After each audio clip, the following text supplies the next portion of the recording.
Omar. You. Omar coming, yo. Omar coming, yo. Did you hear that? Omar coming. Come on. Get out of here, yo. Omar coming. Put that shit down. I said Omar coming. Somebody is coming now. Come on, let's go. You.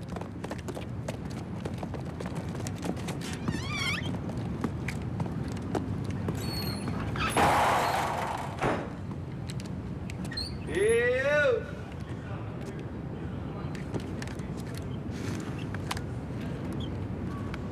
Ew! Y'all need to open this door, man, for a huff and puff.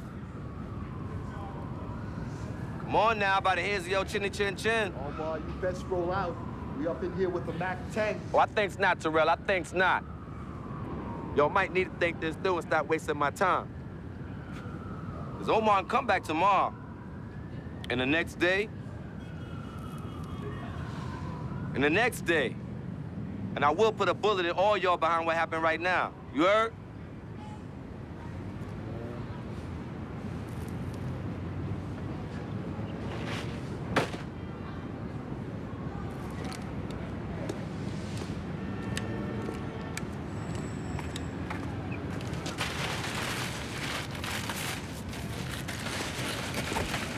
Fair enough.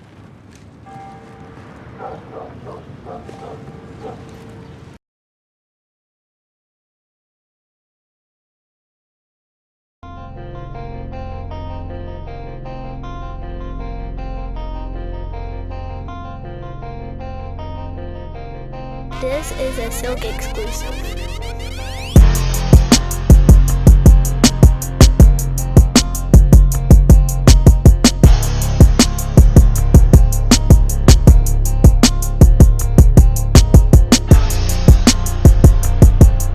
Welcome to the episode of Words Music Dance. I'm your host as always, Paulie the Bull, no relation to Gravano.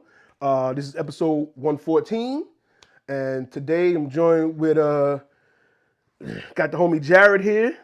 You know, one of the hosts from the Homie Picks that you can find here on the 2021 Vision. And shout out to everybody listening. If you're listening on YouTube, 2021 Vision, you can find more shows, including Homie Picks, where Jared and the boys, shout out to Lou, shout out to Ben, pick some. You're gonna be picking weekly games, give you a little bit of the spread bets so you can get your money right. But for entertainment purposes only, we're not telling you, how to gamble or what to do with it.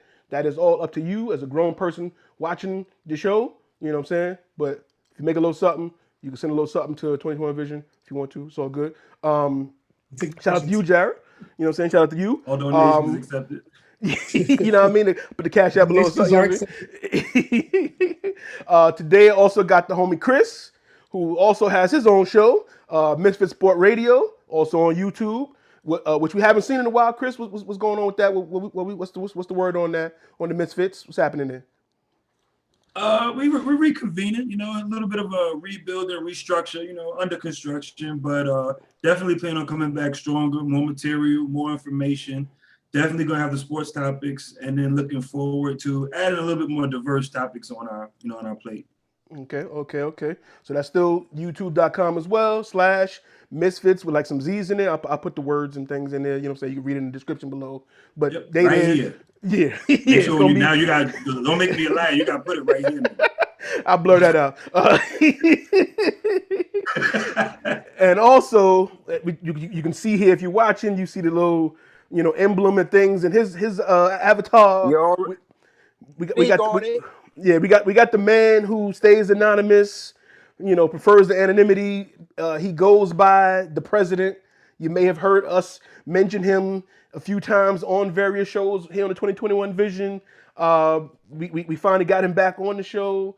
He gonna do what he do. We're gonna talk about some things. President, what's good with you, brother? Live from the Oval Office, addressing American people, and I'm about to set the record straight on this NFL season. Let's get it. All right, we're gonna talk about that. Like I said, shout out to everybody listening. Shout out to everybody watching. You are appreciated. You already know. Everybody, we're gonna say some things you may like, may not like, may agree, may disagree with. Comment below. Don't text me. People keep texting me. Don't text me. Comment below in the comment section. I'll read it there. We'll read it there. If you say something about any of the guys on here That's how it goes. Don't text me. And don't text me saying, yo, your man said, I don't know him. Comment there, please. All right? All right. But before we get into the, to the NFL season and all that stuff, I just want to know real quick, a new Madden just dropped. So that's how you know the NFL season, is around the corner. Madden came out, August. We in September now, obviously. But President, Chris, I know y'all was Madden fans. Did y'all buy Madden 22? Absolutely. Okay. Chris? Definitely. Buy it every year. On the day, if not earlier. Okay. That's why y'all here. All legal. Y'all them fans like that, y'all support. Are y'all satisfied? President, I'm asking you first. Are you satisfied with Madden 22? Absolutely. I'm not one of those guys who look for those little. I'm not like a hardcore gamer. You got one dude who was like, "Yo, I want Combine. I don't need Combine in Madden. Who needs Combine in Madden? Like, I don't want to sit up here and watch my NFL player run a 4.3. Like, I don't even watch the real live Combine. Why would I want Combine in Madden? Okay. I want Combine in Madden. You know what I mean? Like, yo, just set it up. Let me get my Madden franchise. Let me play with the Bears. Let me go up against Lamar Jackson. And let me curve stomp him. Easy. That's all I want to do. Shots fired already. I see how it is. Chris, how about yourself? How you feel about Madden 22? It's actually an improvement from last year's game. With the way that they made sure they incorporated, speed, directional adjustments, it's a lot more realistic.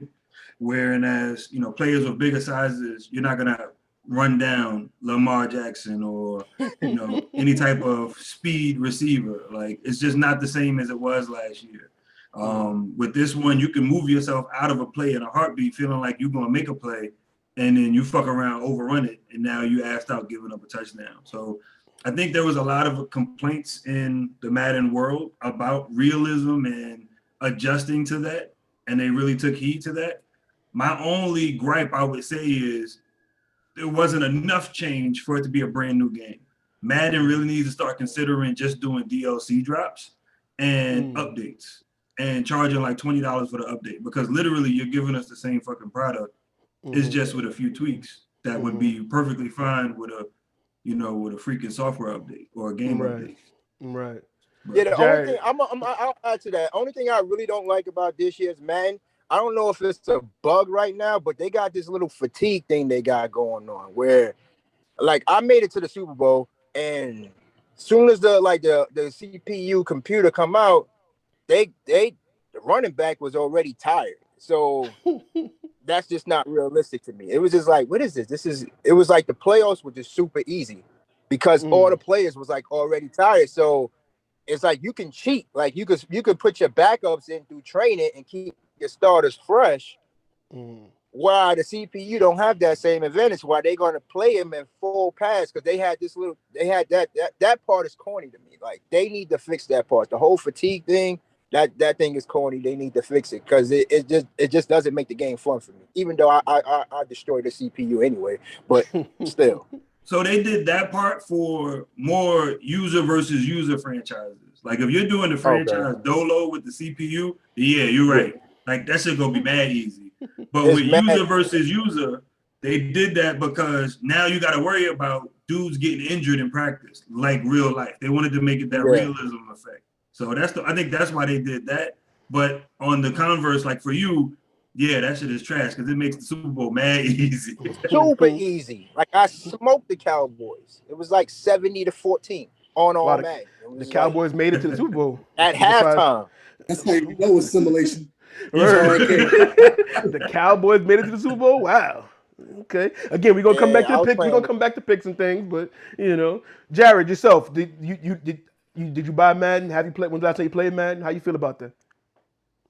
No, I'm not buying Madden. I haven't bought Madden in a few years, but I play it on Game Pass and so forth. But I watch enough. I mean, from trials, from Game Pass trial and from watching videos, it doesn't entice me to buy. And honestly, Madden just hasn't been a product for me to buy in a long while. It's basically the same game rerun. You know, there's a few things that I've seen that even from like my playing time on it that doesn't seem to make me want to pay $70 for the same game, just a roster update. Mm-hmm. Yeah, I'm kind of in the same boat. I mean, shout out to Xbox Game Pass. I've played the last couple ones, through there. They start you off with a little 10-hour trial, and then eventually the game is just free to play.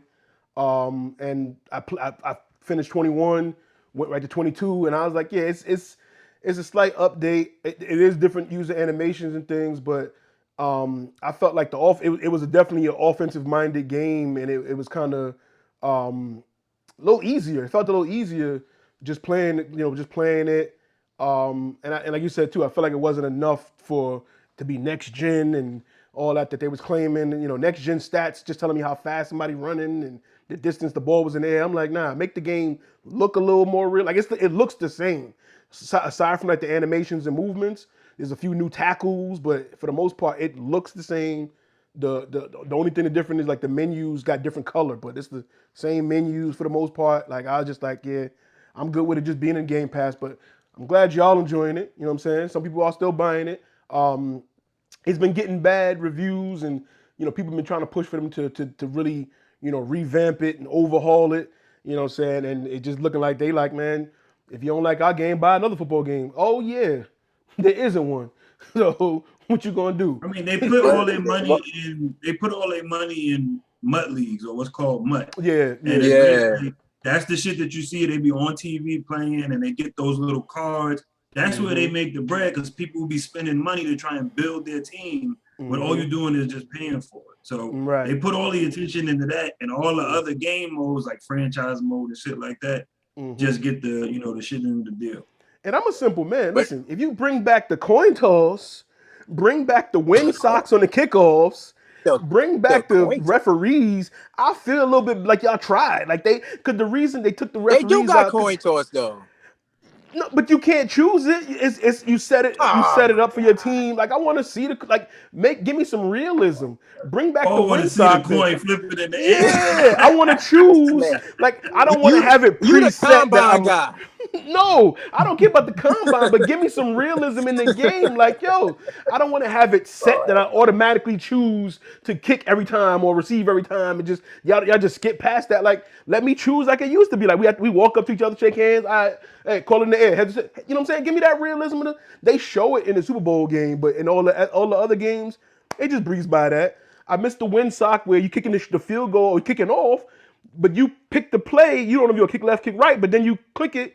And then they tell you the wind going this way. Like y'all could have told me ahead of time. Like, you know what I'm saying? Just the little things. I'm not picky. Just the little things. Just act like y'all want to make the game more realistic. That's all I ask. Cause they added more arcadey stuff with the momentum and the X factors. Yeah, that's just trash. It's a lot of arcade stuff. Give me more realism, less arcade. That's all I ask. You know what I'm saying? But we not a video game. It's not gonna be a video game. This is about football.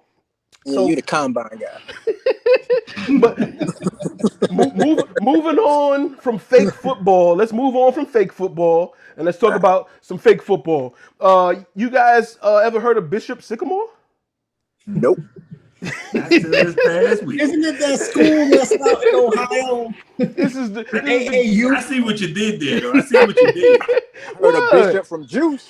I heard of Sycamore trees. So if you combine Bishop from Juice and Sycamore trees, you get the greatest hustle in high school football history. ESPN thought it was broadcasting a game between two of the country's best high school football teams on Sunday, but it didn't take long for the announcers to realize that wasn't the case. The matchup featured IMG Academy, one of, if not the best team in the nation, and Bishop Sycamore, a school that apparently isn't real and has never actually won a game. So, how the hell did this happen?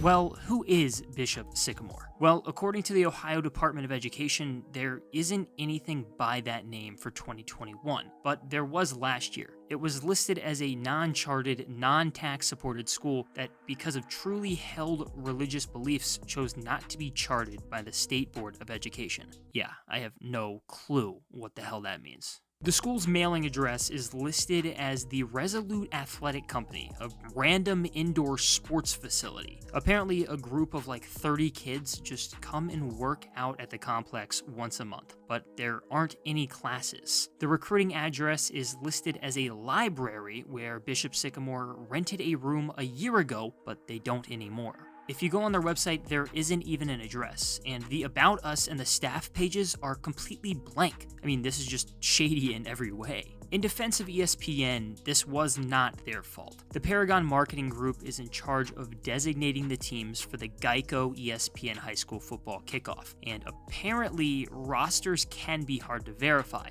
so they just didn't, I guess. The roster they gave Paragon was apparently a completely different list of players than who actually played on Sunday. It wasn't the first time Bishop Sycamore has run into some very odd problems. In 2019, they had a game canceled because they didn't supply a roster and didn't make hotel reservations within the 30-day window. Then, a few weeks later, they had a game canceled because the opposing team found multiple players on the roster that were over the age of 18. Some of the players on the roster have even played in JUCO games and are significantly older than high schoolers. Even crazier, Bishop Sycamore played a game on Friday. You can't play 2 games in 3 days in any high school rulebook, and apparently it's not the first time they've done it. Even worse, a lot of the players played both offense and defense in both games, with 1 day's rest. A huge health and safety red flag. One player switched jersey numbers between games before he left due to an injury, like a few other players did. Though it isn't that surprising considering they have mismatched helmets and apparently only 1 team jersey. On Friday, they played a team called the Stowe Rocks, who they lost 19-7 to, which seems to be pretty normal for Bishop Sycamore. Since becoming a program in 2020, they have lost every game and been outscored 342-49.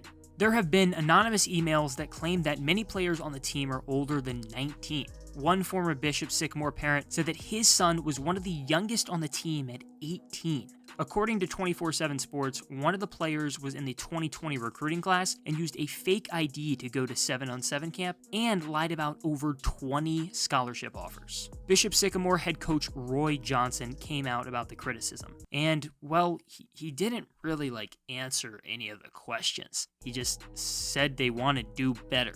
Didn't really tell us how the school works or how they got on ESPN in the first place. Johnson is currently a defendant in a case that accuses him of unpaid loans of up to $100,000. But there are plenty of other businesses and individuals threatening lawsuits against him. Not to mention, it's rumored that he has an active arrest warrant and plenty of other legal issues. Halfway through the second quarter, the ESPN commentator brought up that Bishop Sycamore claimed to have plenty of Division I talent, but ESPN literally found no evidence of it. The prospect names that the school gave ESPN weren't in their database or any of the recruiting databases at all. But looking at it, honestly, in my mind, once I started hearing it and I started hearing the development of the whole story, I was like, oh shit, this is about to be some shit out of Gridiron Gang, the movie. They're going to be from jail. And they just wanted a chance to play type shit. Word. Like they was posing as a school, but all of these ex-cons or, juvenile convicts just trying to get a chance to relive their life. But, looking at everything, apparently the coach had done this before with another, a different type of school or a different location with a school. And they got adults, dudes that have graduated college in JUCO, haven't been in high school for years. I think like you said, it was registered to a library as far as the address. Yeah. But I think the latest I heard was something like it's an online school type of deal. But they have until September 9th to actually physically register as a school for it to be legitimate type of deal. So I don't think anybody's expecting that to happen. Not now. Any near future. And for me, it was just one, all right, if you ain't cheating, you ain't trying. I've always lived by that mantra in school. Okay. That's one way to think about it. I was that guy. I was that dirty player. I was that dude that I'm going to take every inch until a ref see me. Point blank, that was me. But this is on a different level. And then to cheat this bad Like we all knew that person that was playing in the 14 and under league, but he was 15, 16. And you just slid him in and made sure when they asked for his birth certificate, he was like, yeah, I showed it to you already. He's good. Yeah. You know, we all knew somebody in the hood that did that. This was like grown men going up against kids and literally got they ass beat. Like unbelievable. And you know it's bad when the announcers and everybody on ESPN is like, we need to call this game. These kids are gonna get hurt.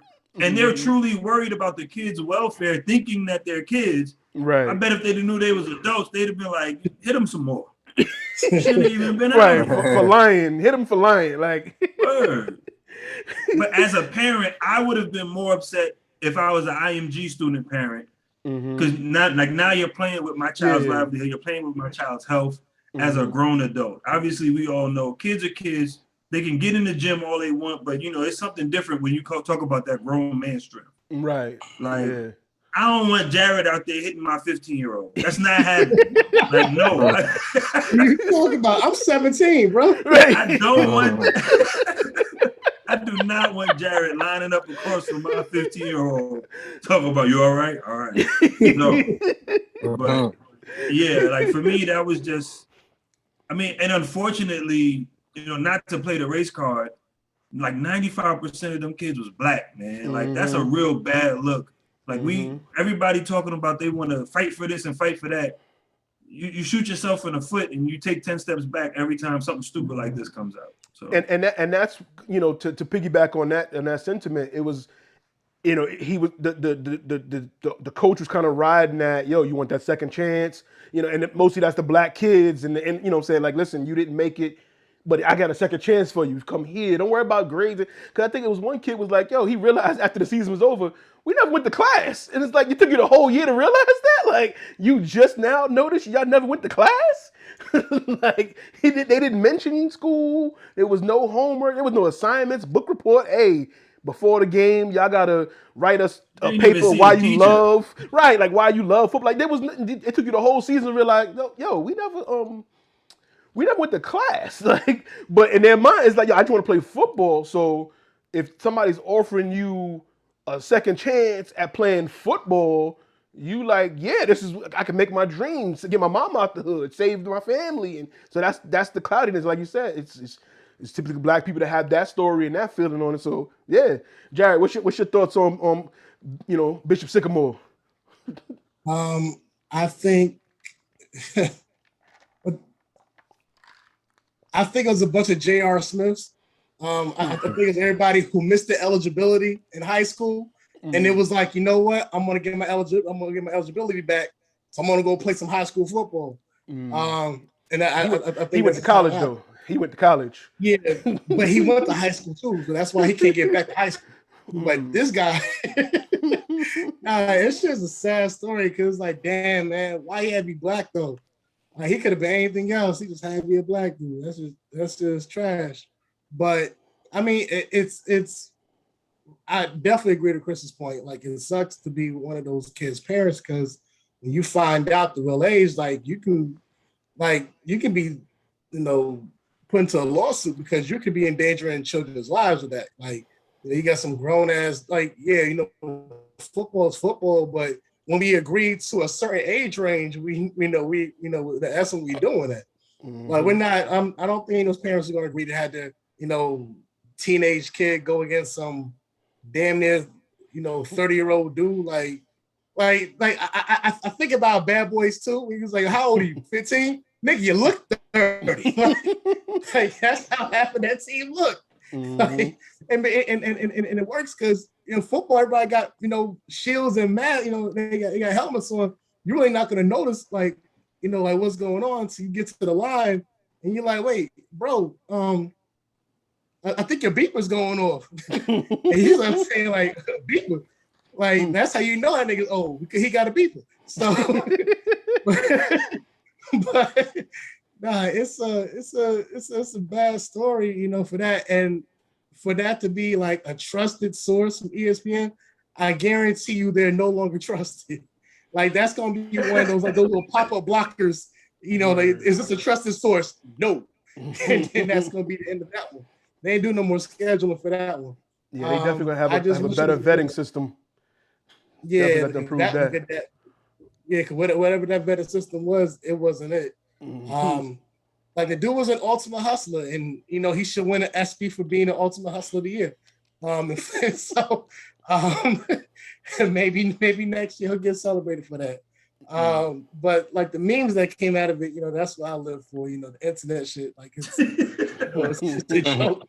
Like nobody got hurt, like that. So that's I a good thing. respect that, So I mean, so I can laugh about the shit afterwards, but that was definitely some Gridiron Gang meets Friday Night Lights, it's the type shit.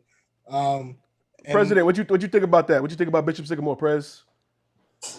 I don't know too much about it, but from what y'all saying, sound like they was looking like the U out there. So they was looking like the school that Manti Te'o's girlfriend went to. That everybody didn't believe that she existed. It was like, nah, she went to Bishop Sycamore. I told y'all she was real. Like that was what I'm saying. Like it's a crazy story. Like I said, more. We're not gonna go too in depth with it because more information is actually coming out every time I look. So we might do a whole episode on that later because they saying now the kids was, like I said, it was promised school and stuff and a second chance to get the JUCO.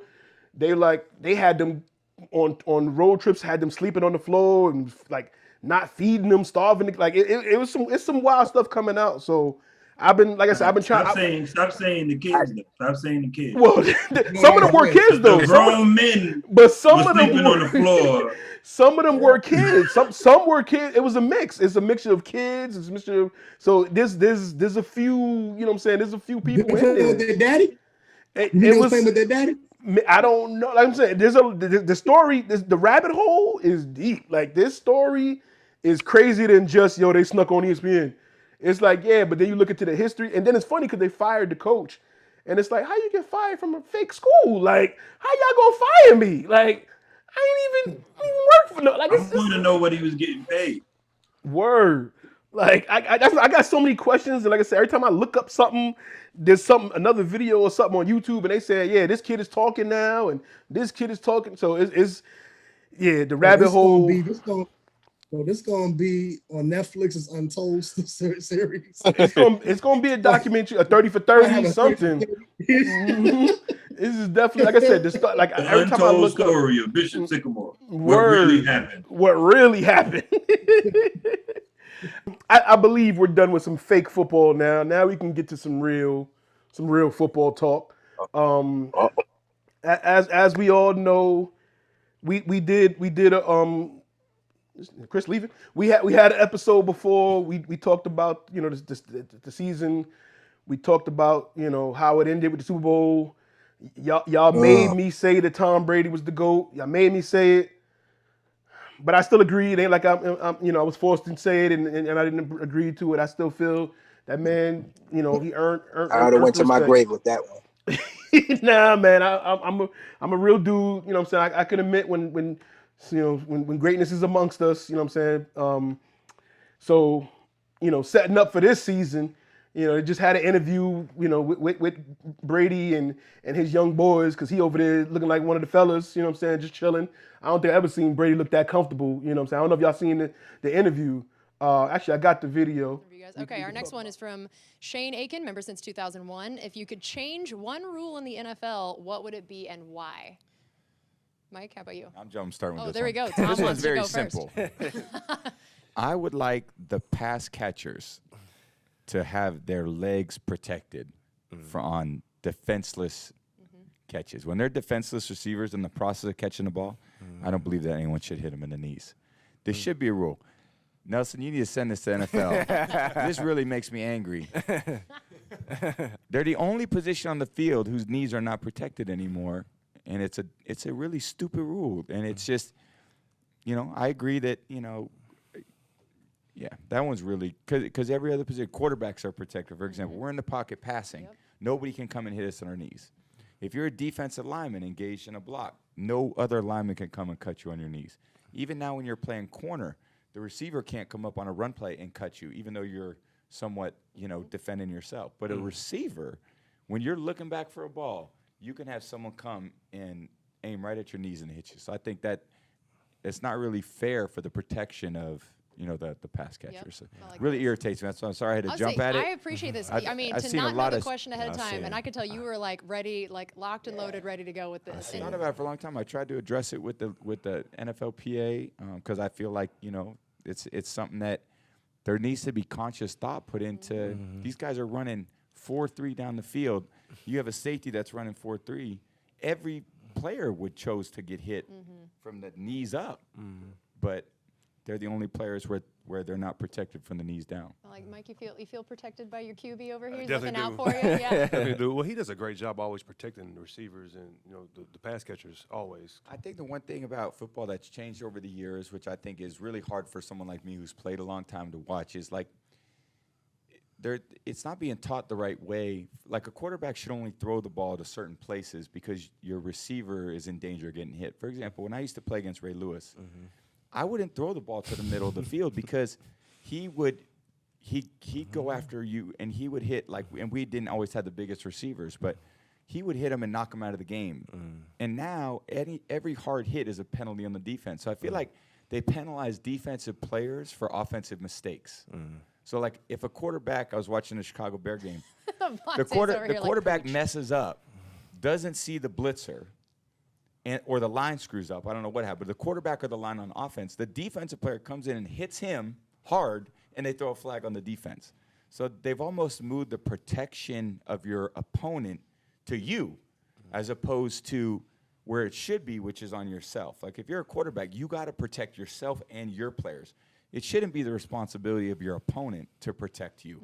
And I think that's it creates really bad habits for players because you feel like I can basically do anything. I could run and not slide. I can throw my receiver into any coverage and not have any repercussion for it. The only thing they're going to do is they're actually going to blame the defensive player for making a good, solid hit, and now the defensive player is going to feel like, oh, I can't do that, even though I feel like it was an offensive mistake. So in the end, I think it's a really disservice to the sport because the sport isn't being played at a high level like I believe that it once was. It actually deteriorates because you're not teaching the players the reasons and the fundamentals of what the sport should be. So from that statement, from those comments from Tom himself saying, the rules and things are doing a disservice to the league, it's not as entertaining, put the onus on the offensive things. President, what you think about that statement from Tom Brady himself? Few statements. One, I think that was the league doing that because they was tired of getting all them lawsuits for CTE. That's the real reason why they're protecting the players now. Two, Tom Brady need to do with that video like you like to put on, which is shut the fuck up, because they made a lot of those rules for his ass. Like you can't hit a quarterback below his knee. Who did they make that rule for? Tom Brady, because he got injured. That was the year 2006. Where he got hit in his leg and he was out for the season, and they said you cannot hit a quarterback below his knee. Tom Brady and all these quarterbacks been benefiting for these rules for the longest, so he might want to just shut the fuck up. Shut the fuck up. 2, 3. I don't believe him when he says that. It sounds good. Sounds really good. But I don't believe it. Okay. I don't believe you. You need more people. That's all I gotta say about that. So you okay? All right, Chris. How you I ain't feel even about gonna that? go into a big old soliloquy or whatever you want to call it. Okay, no doubt. Chris, what you do you agree with the president, or you feel you got some more to say about that? What you think? So I agree with where the president coming from, but I definitely agree with Tom Brady as far as exactly what he was talking about. Like obviously it's on the defensive player to make sure that you tackle right, not leading with your helmet, shit like that. But I feel like the NFL is widely inconsistent with all of these rules. Like when it came out, like even just leading with the helmet, you see running backs and even the quarterbacks do the shit all the time. When they get ready to get hit, first thing they do is cover up and put their head right down. you don't never see the penalty go out on the offensive player for that. It's always the focus on the defensive player, which is unfair, but it puts the defense at a disadvantage. So now the defensive players got to be more athletic, more aware, and more conscious of, okay, I can't put all my weight on the quarterback when I'm tackling them or when I'm sacking them. I can't lunge and leave my feet on it. I got to make sure, hey, is that receiver defenseless? All right, let me touch him down. I can't hit him like we used to. Mm-hmm. So, I mean, a lot of that is definitely the league, making it harder to be a defensive player. But also, I would say I agree where the art of being a quarterback is more than just getting the ball there. It's getting the ball in the right place, leading your receiver to where he can catch the ball in stride. That's my number one issue with Jimmy fucking Garoppolo, but I ain't gonna go there. But being able to throw the ball low, low point the ball so that the receiver can get down before a big hit. Back shoulder, like all of that shit is an art form when it comes to being a quarterback. Whereas it's not really, I feel like it's being emphasized, but it's not being taught as far as, okay, here's the impact if you don't do it the right way, or if you don't, point that out. I feel like that was him just tooting his own horn a little bit. Like, yeah, these motherfuckers ain't on my level. Football is, he said it's deteriorating because we're not teaching them how to, it's like, Tom Brady really been on a roll with talking his shit since he left the Patriots. He been on a roll talking his shit, like, fuck that. I was quiet all this time. I'm letting all this shit fly now before I leave. You think Belichick was hushing him, and now he's free to? Hell yeah! Hell yeah! Everybody knew the Patriot way. Oh, okay. Well, Wes Welker would disagree because that man got 1 million concussions playing with Tom Brady. Wes Welker probably hit him up like, bro, why you lying, man? How many car collisions you done got me into? Nah, Wes would forget he's 5'7" and he need to get his ass down. Right. That man Julian Edelman. Them boys got bent in half for Tom Brady. Jared, what's your thoughts?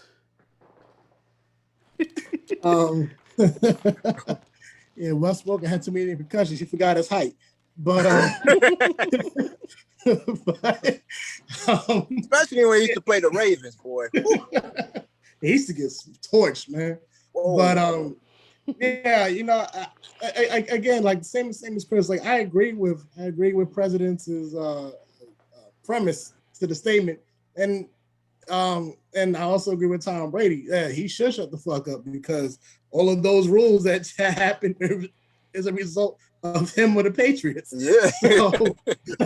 So, but at the same time, you see, what he's saying is like the sound of a man who's about to retire. So he don't give a fuck because it's like Magic Johnson. Yeah. I ain't gonna be here. I ain't gonna be here.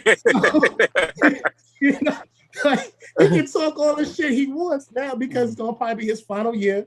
He can give he's probably gonna try to ride out, on the top, and then let everybody else have to worry about the rest of the shit afterwards.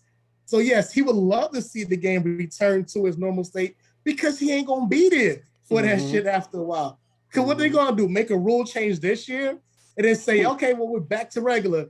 And he gonna be like, shit, that was fast. I ain't expect that. So that's not gonna happen. Like that's something to consider for the next off season. And they'll be like, you know what, we can restore the game back to normal. And Tom's like, yeah, I'm chilling on my couch or whatever. Right. So with my rings. He gone. So I do miss those times where the defense had a little bit more leeway and so forth. Like he's right. And I guess you could appreciate all the privilege you've had in the game and look down upon it, but like, damn, I did all that, or damn, I seen all this happen. It's like he's sitting from a higher seat, so he's well aware of what's happened, how the game has changed. I'm pretty sure he is well aware he's a result of most of it. Yeah. But it does suck to watch like the game at times because it's like everything is gonna be a penalty on the defense, knowing damn well the offense can like get away with a lot of shit. Like it's kind of damn near like Madden 22, where the offense can just score a bunch of shit. The defense can't do much about it because they're just gonna, call it, a flag, or they're gonna do something against it. And it does suck because you have to keep teaching defenses almost every couple of years how not to play defense. Mm-hmm. Like you can't, like, it's like the offense has free range; they can do what they want. But the defense, every couple of years, there's always a new rule, and it's always going to damn near that side, or some rule change where they're going to call something more to defense. Like, I think defensive coordinators should get paid more than head coaches, because at this point, you got to keep trying to find new ways to not get penalized on shit. So, what was your man on the Steelers? On the Steelers, number was 92. No. The line, the defense. I know he's talking about. Jim Harrison. Yeah, and he always kept getting fined because it was like, oh, you led with your head and like, and that was the transition when they first started implementing that rule. Mm-hmm. And he wanted to put a referee in a sleeper hole. Like he was getting so frustrated every time they threw the flag. He was like, like you grew up learning. Your coach telling you to follow through, hit through the man, and how to, what I'm saying? And now they're like, no, don't do that. You got to two-hand touch him. You got to tap him. It's like, and the funny thing is that all these quarterbacks talk about the rules all season, right? They always somebody how you need to go back. As soon as the season starts, they be crying, looking for flags for every little thing. Aaron Rodgers did the same shit last year. I was gonna say, yeah, I was gonna mention Aaron Rodgers. As soon as the season started. As soon as somebody touch him, he looking for a flag. Mm-hmm. We all I got know $300. Brady be looking for a flag week 1 against the Cowboys, and they don't even have a defense. You guys mentioned like the Patriot way and all that stuff, and it's like you said, it's taking advantage. We all know Aaron Rodgers is known for making people jump or off sides with his aggressive snap counts. Smart, right, but I'm saying, but that's part of the game. You know what I'm saying? And same thing, like you can see when your receiver is getting tugged on, but the referees ain't calling it. So you throw the ball that direction so the referees can at least see the penalty. Like, you know what I'm saying? So these are the things that, like Chris said, quarterbacks knowing where to place the ball and timing and this, that, and that's part of the game. Knowing, okay, he might not be able to catch this, but at least if I draw the attention to this, I can get a penalty or, do something. And we all know the tuck rule was like the beginning of Brady's career. Like, and for him to be saying this now, like Jared said, he's like, I'm on my way out, but I just got a few things I want to say, just so nobody break my records, because I want to walk out and my records are a little safe and things. So I think we need to let niggas hit again. Now, like afterwards, you know what I'm saying? Let me get one more. Let me just go one more because y'all got to vote on this anyways. I'm just planting the seeds. I'm planting the seeds right now, but when y'all vote on this, I'll be, I'll be on my way out, polishing my rings. But yeah, it's just funny to him saying that now. All the records and nobody will never beat it. You know what I'm saying? His career started from, Drew Bledsoe getting injured. You know what I'm saying? His career really became a thing when the tuck rule was invented. You know what I'm saying? So he started from these moments of penalties and flags and hits and things, and then now it's, now that I'm leaving, we need to stop that. I don't like this, but I agree. It does make the game weaker. We've seen so many penalties and, so many holding calls and things. And it's like, fam, what are they supposed to do? Like, you know what I'm saying? So as much as we agree with him, we all know him saying that he still got a little ulterior motive in his actions. And, you know what I'm saying? But it's like, now that I'm done, like, and I got a pretty good offensive line too. So I can say some things and they're going to protect me. My pocket is straight. You know what I'm saying? I'm letting my receivers know I love y'all. You guys, you know what I mean? Hey, yeah, love you guys. But when I'm out of here, if Brady really feel that way, tell him to drop that. Tell him to drop the rules for I think week 8, so we can tune his ass up. Make him forget the downs again. But yeah, it's just interesting. I'm saying, hey, we want to play 90s football week 8. We want to play 80s football in week 8. Look, since he believed to make America great again, maybe he can make a football great again by week 8.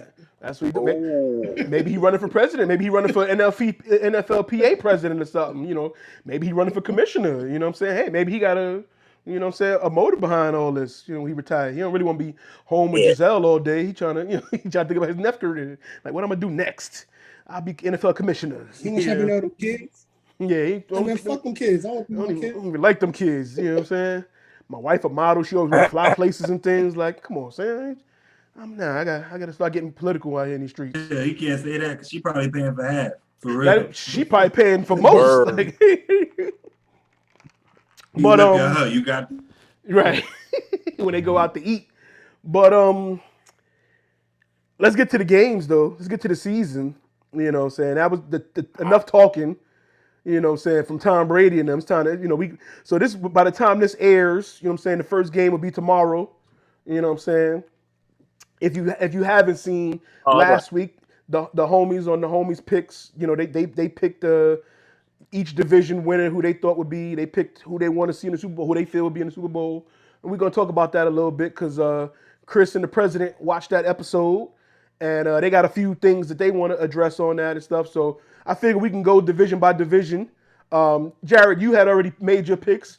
So, you know what I'm saying, you ain't got to say too much, but you might want to defend your pick. They might want to address you and things. I know the president has a specific game he has in mind that he want to talk about and stuff too. I wonder what week that is. Yeah, so we're going to get into it. Like I said, this is a football heavy episode.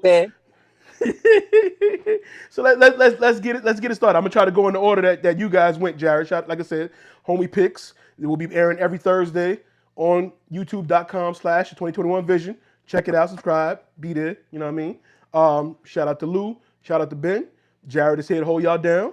And let's start with the divisions. Chris, I see you looking at. You got your notes ready. You ready to go in? You ready to fire off? Nope.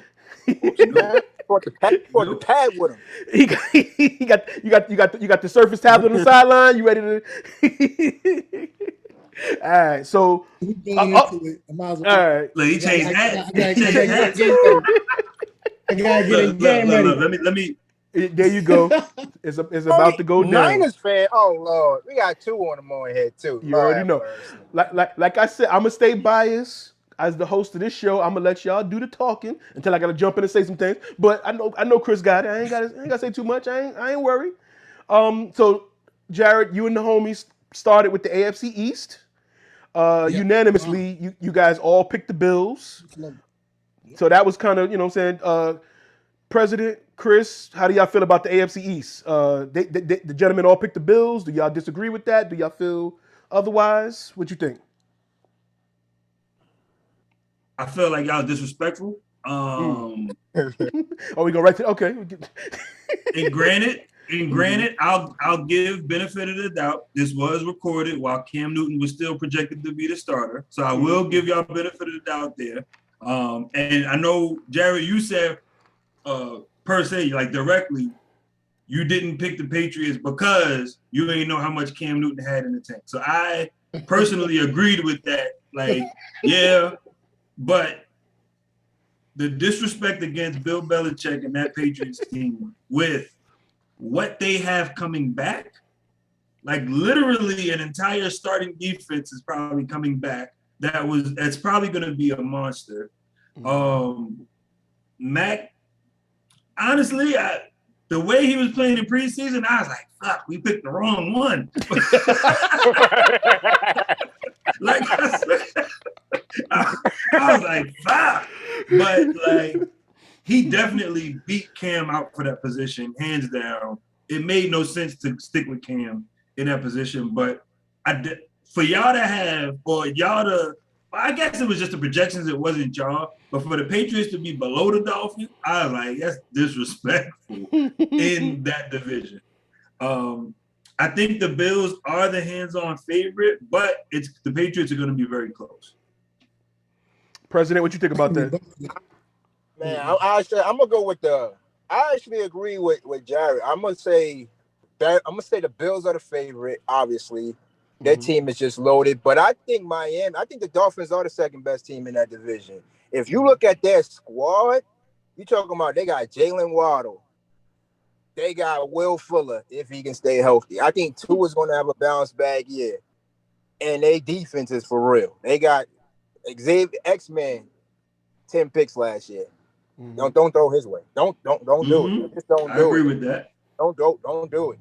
And they defense is for real. So I'm gonna say Dolphins is number 2. The Patriots, to me, I don't like their receiving core. Like their receiving core, to me, still written testimony in my opinion. Still, like Nelson Aguilar, like really? Kendrick Bourne. There's a reason why San Fran said you could go, man. You go. You've been dropping everything. Yeah. You would drop your hands if they wasn't attached to your body, so you could go. You really good. I like their tight ends. I do like Jonnu Smith and I do like Hunter Henry. But outside of that, running back core, they do that running back by committee. So defense looks for real, but I'm gonna go with Miami. I'm gonna go with Bills first, Miami second. The Jets, I got the Jets at like number 8. Okay. So outside of the Dolphins DBs, who else is the defense scares you or makes any emphasis or impact? I don't know, but they did a number on the 49ers last year. I'm gonna let that slide as I recall the Bears being like negative 500 against everybody. But also, do you really have faith? Like the other reason I don't really have them being number 2 is, do you have faith in Tua with what you saw last year? Do you really think he's taking that much of a step up? Like they don't got Fitzmagic to come in in the third quarter to save their ass this year. But you gotta understand, like Tua was coming off of that hip injury last year, so he didn't get a chance to really train in football last year. He was pretty much recovering, so they just threw him out there. I felt like Tua shouldn't have started last year. So this year he actually got to train as a football player, where last year he was recovering. So I think he will be a lot better. And people forget, like Tua was a top prospect before that injury. He was supposed to have went number 1 if he didn't get injured. But obviously we know what happened. Joe Burrow had that historic season and he went crazy. I was gonna say, don't trip. Even before that injury, he was having a rough year that year too. What season you was watching? That last year at Bama, he was not having a great year at Bama that last year. That's why I got them here. That man was throwing like 4 touchdowns and not even playing in the third and fourth quarter. He was sipping Gatorade and whatnot. Talking, tweeting and shit. Against which school though? Which school? Anybody. Don't tell me that. Don't tell me he's doing that against Prairie View. Like, come on. He wasn't Sycamore. doing that against everybody. He did that against Sycamore. The only team I ever seen him struggle against was against my Georgia Bulldogs. That was it. That's the only team I ever seen him really struggle against. All right, gentlemen, let's move on. We hunt. Because I thought that one was unanimous. I thought that was that'd be quick. Go ahead, Jared. Go ahead, let Jared. Yeah. Hold on, right quick. So the reason why I did say Miami it wasn't so much because of how the betting lines worked out that way. It's essentially because I just feel Miami is a better team. Like I think the Patriots are going to be a better team than last year. I just don't see that much improvement for them. Even with with Cam or even with Mac Jones. I think Mac is going to have maybe a Mac Jones. I think Mac is going to be cool, but like I say, he's a rookie. He's coming into this. Like I don't and I hope he doesn't have the same kind of phase like a Joe Burrow, who is highly touted and then got injured. He'll have a better line than Joe had in Cincinnati. But I just think he's going against live NFL teams who's fighting for playoffs. Like regular season is not preseason, but you can look nice all day in preseason. What you do in the regular season is going to be a whole different thing, and nobody's really trying to scheme like that during preseason. You're just throwing out things, just seeing who sticks. So I think as a rookie, he's going to have an average. I think he should have an average season. But I just think Miami being that they had a good year last year, and it's hard to have consistent good years. I get that. But I just think Miami's going to have a better year than New England, same as last year. And shout out to the Jets. Robert Saleh, first year head coach. Oh Lord. The Niners defensive coach. Just want to shout out a Niner. I wish he would have stayed. You know what I'm saying? Wish he would have stayed with us a little bit longer. But why you shaking your head, Chris? What happened? What's up, Chris? I hope they go 0-16 or 0-17. He get fired and he could come back. Okay, I'm with that. If he come back, I'm with the comeback. Only because I want the black guy back. That's the only reason. I'm with that. I'm with that. All right, let's move on to the AFC West. Again, unanimously, y'all all picked the Chiefs. In that division, Chargers, Broncos, Raiders. Y'all all went Chiefs. Jared, Chris, what your thoughts on that? What you think? I don't remember who it was that said it. I agree. Obviously, Chiefs are going to be the Chiefs. Mm-hmm. Jared, I think you said Raiders too, right? I said Raiders too. Lou said the Chargers too, and Ben said the Broncos too. Yeah, and him saying Broncos was astonishing to me, and then saying that Teddy Bridgewater mysteriously was going to make that team better. I was like, get the fuck out of here! Hell no! And it was. I think y'all all agree that Teddy Bridgewater was underrated. I didn't say that. Well, it was said. Nobody disputed that comment. Nobody disputed that comment, and I almost threw my phone. Look, as a host, I gotta shut the fuck up sometimes. It'd be like that. He said I had to let them do what they was going to do. Yeah. But yeah, Teddy Bridgewater. Again, I say it's for entertainment purposes only. Yeah, that. But Teddy Bridgewater is literally a dink and dunk quarterback. He's not going to stretch the field. Teams are going to play up. They're not going to they have great receivers, but they don't have a quarterback that's going to be able to get it to them. Like literally, that's I feel like they should probably have kept Drew Lock as a starting quarterback. Granted, I'm happy that the brother's getting a chance to start. You know what I mean? Like he had a fighting chance, but obviously Drew Lock had his turnover issues, but it was about consistency. I definitely agree that the Raiders are probably going to be number 2 because the Chargers are definitely looking good. Granted, I like the Chargers a lot. I just need Derwin James to stay healthy. Point blank period. If he stays healthy, their defense is on another fucking level. With that pass rush and him anchoring the back, the secondary basically. But I think the Raiders have too much firepower on offense. Nobody's going to be able, it's going to be another Darren Waller fucking year unless they start trying to double team him, which is going to be a problem with Ruggs running a fucking 4-2 down the fucking sideline. So I agree. Chiefs are definitely going to be the front runner. President, what's your thoughts? I mean, Chief easy. That's like a no-brainer. They got 15. They got 15. Number 2, to me, that's a coin flip. Any one of them could be 2, because you can make an argument for any one of them. Like, I look at the Broncos defense. That defense is ferocious. They're going to have Chubb, Von Miller coming back. They got Shelby Harris in the middle. They got Patrick Surtain. My boy Cal Fuller, I'm still upset that we cut him. Justin Simmons. They defense is for real. If Teddy could, all Teddy got to do is just not crash the car. If he can keep, all he has to do. Vic Fangio said, here's the keys to the Ferrari. Go 30 miles per hour.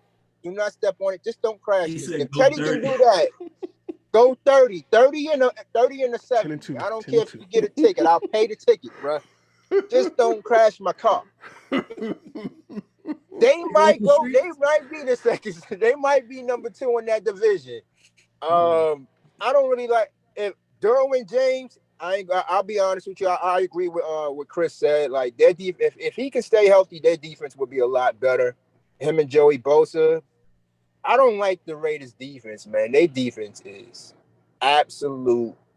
I don't even know the polite way to say it. I'm not even going to say it. It's awful, man. Awful. So I don't have a number 2. I don't have a number 2 for that. I just think it's a coin flip. Any one of them could get it. Any one of them. Okay. Jared, I'm gonna go with Vic Fangio because I like him. I'm gonna go with the Broncos just because. Okay. I ain't got nothing really to say. I mean, Teddy Bridgewater just does manageable shit. Like President said, just don't crash the Ferrari. It could happen, but I mean, I stand by the Raiders. Like I said, offensively, I think they got it. They just don't. And like I said in the preview show, they're just inconsistent at times. Like they'll play great, lights out some weeks, and then they just take the shit off after that. And like they did, like dudes, like I forget, I can't remember last year, but it's either they were, they were about to beat the Chiefs, and then they just took the foot off the brake, like they left them too much time. Like you have times where you can actually do shit, and then you just have brain dead moments. I don't know if that's a Gruden thing. No, they did beat the Chiefs last year though. They beat them once, but they could have swept them. Nah, you ain't sweeping the Mahomes, man. That's not happening. They could have, but remember they had them up, and then and there was then Mahomes had like a minute son left, and he just drove downfield. Like you said, the defense was trash at that time, but you had them beat. You just have inconsistent moments, and that's what kills the Raiders. We got breaking news right now. Division. We got breaking news for NFL related. That's the only reason why I mention it. The new highest paid tight end in the NFL is Mark Andrews of the Ravens, who has agreed to a 4-year extension, $56 million. Yeah. What? He's good, but I don't know about highest paid, man. He's a good tight end, but he's not better than Travis Kelce. He's not better than Kittle. He's not better than Darren Waller. He's 4. He's top 5. I say he's top 5. He's top 5. You need a holler. You need a holler. And Mike Gesicki. I forgot about Gesicki. Gesicki's a pro. You need a holler at whoever is handling their contracts. All right, my guy got paid. That's what matters. and that's what it is. How they pay him before they pay L Boogie? He MVP, former MVP. When is his contract extension eligible? Yeah, it's all about the eligibility of the contract. So it's coming. They tweaking some other contracts and things. He gonna get his. All right. So let's jump right into the next division. I think we're good on that. So the next division you guys talked about was the AFC South. Obviously, it includes Benjamin's Colts. So Ben picked the Colts. But Jared, you and Lou both picked the Titans. So, Mr. President, what do you think about those picks? Wait, who picked the Colts? My boy Ben, who is his team. Ben picked he's a homer. He believed they really can win though. He really believed that they could do that division. So, but what you think? With Carson Wentz? Listen, man. I'm gonna go. I got the Titans, man. They got that monster boy, Derrick Henry. I thought he should have been MVP in my opinion. I thought he was MVP last year. I know Aaron had a great year, but Derrick Henry, dog, like where would the Titans be without that? They'll be the Colts. Okay. So yeah, the Titans. I go Colts.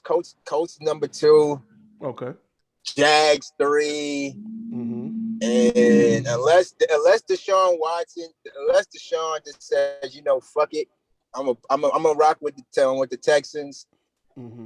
Texas ain't going nowhere. I have absolutely no faith in Tyrod Taylor. None whatsoever.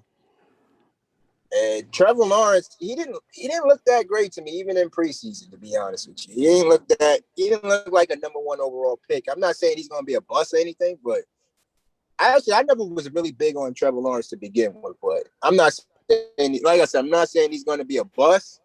I just don't see what everybody say generational. I don't see generation. I don't see it. I see a good football player, good quarterback, but I don't see generational. So I'm going Titans, King Henry running through the whole division, literally and figuratively. Okay. Chris, you made a face on his comment. What's your thoughts? I disagree with the Trevor Lawrence. Trevor Lawrence comment. I definitely disagree with that. But okay. As far as the division goes, it's definitely the Titans the division to lose. But the Colts, I think the Colts are going to be a lot better. I think everybody's really writing off Carson Wentz, but I think their defense and their run game is going to keep them in a lot of fucking games. And that's what Ben said. That was his his thoughts on it. So, like their defense was top 5 last year, by far. Like their defense was amazing last year. Only thing I see happening is fucking unfortunately, was it Leonard, the linebacker? He got paid this year, so he gonna get hurt now. Unfortunately, like, he's not gonna make it. It's like it always happens. Like the big dudes get paid, and it be like either it's a "where are you now" type of shit, or they get hurt and you don't see them for the whole fucking season. But yeah, their defense and their run game, because Jonathan Taylor is a fucking problem, and you know he showed it when he got the opportunity. So that's definitely going to be a monster. Definitely Jaguars third, and then Texans. Even if Deshaun Watson did play who is on the fucking Texans? Yeah, they traded everybody away. They got Brandon Cooks, you're right. They got David Johnson, old ass. They got Mark Ingram, old ass. Like they're like, come on and just retire. Come on. Hey, Deshaun Watson is a difference maker, man. He is, but he's gonna die out there. It's gonna be one of those. his mind ain't in the right spot. He hasn't been able to practice in the preseason and stuff, so we don't know what kind of game shape he's gonna be in. And his mental, he they messed with his head this whole offseason. His mind was, Yeah, man. So I was gonna say something, but you got female viewers. I ain't gonna say nothing. I love and respect all women. Yeah, that's why I didn't want to go there. No means no. I don't know if he's guilty or not, but yeah, that's just wait tough. until all the facts come out, please. Yeah, there you go. That's the phrase. Wait until all the facts come out. Right. So, fuck around, dig a hole real fast, and you're like, I didn't even read it like that. Exactly. Jared, you got any defense for the pick? So the statements that he's done made. Do you feel No, I think they're spot on. Okay. But I did make a nonverbal comment when President was re-quoting what people were saying about why Trevor Lawrence is the generational talent. So I'm pretty sure everybody saw that one. Yeah. Do you want to say it to the listeners? Do you want to say it for those that are just listening and can't see what you gonna hang yourself? Nah. I'm just saying, like, what's generational about Trevor Lawrence, though? What's generational? He don't have the biggest arm in the draft. He has the look. I say Trey Lance got the biggest arm in the draft. President, look what I'm doing. Oh, I got you. I disagree with that. If you watched his game tape, he had very good game tape. Coming out of college, even his freshman year, he had very, very good game tape. I agree with freshman year. Chris, everybody says generational talent. What are they? When they come out to college, they're Bishop Sycamore alumni. No, don't do that. I'll say this: whenever they say generational talent, it is this. I'll give you that. Coming out of college. Yeah. But Andrew Luck was generational talent. All right, so let me ask you a question: is Trevor Lawrence generational talent in your opinion? Yes. He has the ability to be, yes. What's generational about him? Just his ability to see the field, his ability to make the right pass and make every pass. If you watched his game, he had pop and he had touch. Most quarterbacks you see where they always just try and bullet. But if they need to make that float or that touch pass, they don't really have that. I'll be honest, I was more impressed with what I saw from Deshaun Watson out of Clemson than I was with Trevor Lawrence out of Clemson. Real talk. I'm just being honest. I looked at, I was like, Deshaun, that dude's going to be a problem in the league. You guys, my brother, you guys, anybody. I was hoping the Bears draft him like crazy. I say Deshaun Watson was a better playmaker. I'll give you that. He was a better playmaker. But it's just overall standard quarterback? No. He's just better than him. He's just better. So we gonna see. We gonna see. This is going into his second season or third season? Trevor Lawrence, his second season, right? No, it's first season. That's right. I'm thinking. Yeah, first season. So we gonna see. Oh, that's right. He's number one pick. Yeah, I'm bugging. I mean, but again, you can't hold that against his team is trash. His team is trash. So he's really like But if he's generational, he got to pick up that trash and take it to the dumpster. Okay, Waste I don't management, want to hear baby. that. You generational. He gonna pick it up and he's gonna take it to the dumpster. He can't pick himself Three up, and 15 or 3 and 14. Whatever. I was going to ask you. So how many wins we got for Jacksonville? You got 3 wins, President. What you got? How many wins? Well, they played the Texans twice, so that's 2 right there. So did they get one more? Did they get one more? A generous 4. Okay, 4 wins. 4 wins. 4. Jared, what you got? How many wins they gonna get this year? 4. 4. So 4-4-3. Four Okay. So we'll see. Again, this is all documented. We're gonna come back to this, and you know what I'm saying? We're gonna see what it was. We're gonna come back and they're gonna win like 12 games. They're gonna run it. He is generational. He's generational. This didn't age well. That's why it's all documented. All right. Now going to the AFC North, home of the Baltimore them guys. Sycamores. The Baltimore Sycamores. So Jared, you obviously picked your Ravens. Ben picked the Ravens. Lou picked the Browns to win the division. So, Mr. President, I'm gonna start off with you. Who you got winning that division? I got the Ravens winning that division. Okay. I would have went with the Steelers, but their offensive line,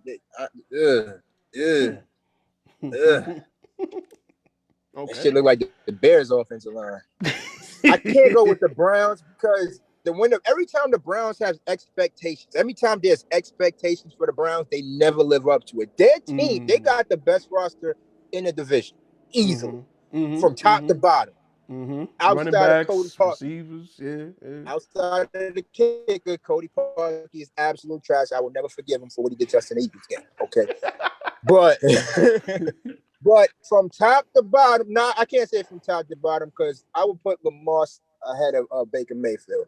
But their roster is better than everybody's in the division. But like I said, every time you put expectations on the Browns, they never live up to it. So I'm gonna go with Baltimore. I think Baltimore is going to win that division. The 17 games, I think they'll go 12-5 and win a division. I think Steelers will be 2 and Browns will be 3. And I think they should move the Bengals to the SEC division. That's it. They should be competing against Clemson and whatnot. Hold on. Before Chris answers back, should the Bengals play Bishop Sycamore? Nobody should play Bishop Sycamore. Them dudes get washed. I don't know anybody should be playing Bishop Sycamore. I got some Pop Warner kids that can play Bishop Sycamore. Chris, what's your thought? That the Ravens they did lose Rashard Bateman though. They did lose Rashard Bateman for the season. So and J.K. Dobbins, I forgot about that. Yes. I might have to think about that one. To be continued on that. All right. Before we move on, we'll come back to you. But Chris, what's your thoughts on that division? I'm just gonna say I give benefit of the doubt. This was all before J.K. Dobbins' injury. It literally happened that day. Yes. So I give you benefit of the doubt, Jared. And as I was watching it, I was like, damn. The magic of television. Word. Right. With that injury, I have the Browns winning that division, unfortunately. I feel like J.K. Dobbins was a very key part. Gus is good for red zone in goal line situations. He's not getting you 20 to 20 on 5 to 6 plays. He's not getting you what JK gives you. Justice Hill, it remains to be seen if he can be more than just your special teams back and do more. That's the whole reason why they got rid of Mark Ingram, because they knew Mark Ingram wasn't playing special teams. So Justice Hill gonna have to step up huge. I saw that they was looking at Todd Gurley and said no, decided not to go in that route. So it's really like we're gonna stick with who we got. I don't think it's enough for the Ravens without J.K. Dobbins, because it now puts the pressure on, can these receivers actually get freaking open? Now, granted, the Ravens is an excellent Madden team. Their receivers are beasts on Madden. But in real life, them motherfuckers ain't getting no separation. They not getting off those DBs. The other thing I'd like to say is, man, y'all gonna stop disrespecting the Browns, bro. Like, I understand, when it's pressure applied, they fold. Last year, do y'all not remember? They were one dumb wide receiver reaching for the end zone and losing the football out of the end zone from beating the Chiefs and going on to the chip. Was your expectations last year? Nope. Yes. No, it wasn't. Nobody. They still had the same better. They had the best roster in the division last year too. There's been expectations since they got Landry and Odell. They've had expectations since then. Yeah, that was the first year. And it's been still there though. The expectations didn't leave. But the expectations was there last year too. Their roster was still the best roster in that division last year. Yeah. Nobody had the Browns going to the playoffs last year. Nobody. That's not sure they did. Yeah, I think the expectations never left. I think the expectations that came on paper. Right. On paper, the Browns were definitely still like, fuck, they got an amazing team. Yeah. Can Baker Mayfield do it? Right. And Baker was balling when OBJ went out. I feel like if they don't do it, that's going to be the reason why. Is because it's going to get back to, we got to get OBJ the ball. When they was running the ball first, hitting the running backs out of the backfield, and then going to the wide receivers down the field, they were on a fucking tear. And then that playoff game, they were with the Chiefs, play for fucking play. And they literally had the win if that receiver doesn't fumble out of the back of the end zone. And now you give it to Pat Mahomes to run the clock out instead of y'all scoring. Because I think they was only down by like 1 or 2. So even if they had kicked the field goal, they would have been winning the game. And it was less than a minute left. So I feel like everybody's really disrespecting the Browns and not really remembering like, yo, they really took the Chiefs to the fucking wire. Nah, everybody though got the Browns making it to the playoffs. They have them making it to the playoffs. There's expectations this year. For me, I'm sitting up here saying like every time I see the Cleveland Browns have expectations, they never live up to it. Well, not just and you. I got in homie picks, they was disrespecting the Browns too. That's what I was saying. In homie picks, they was disrespecting the Browns too. They had the same. Oh, the Browns ain't gonna do it. It's the Browns and shit. Like they had that energy. Now, so shout out to Lou. Lou was the only one that picked him. I know why Jared. Right. As a fan, like I can't say, "Oh, the Seahawks go." Like, I can't say that. It's not in my nature. So I understand why Jared said. But yeah.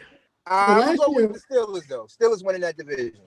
So that's if the Ravens was healthy, I would go with the Ravens, but I'm going with the Steelers. So you locked in the Ravens still going. Ravens still going. Yeah, I'm locked in.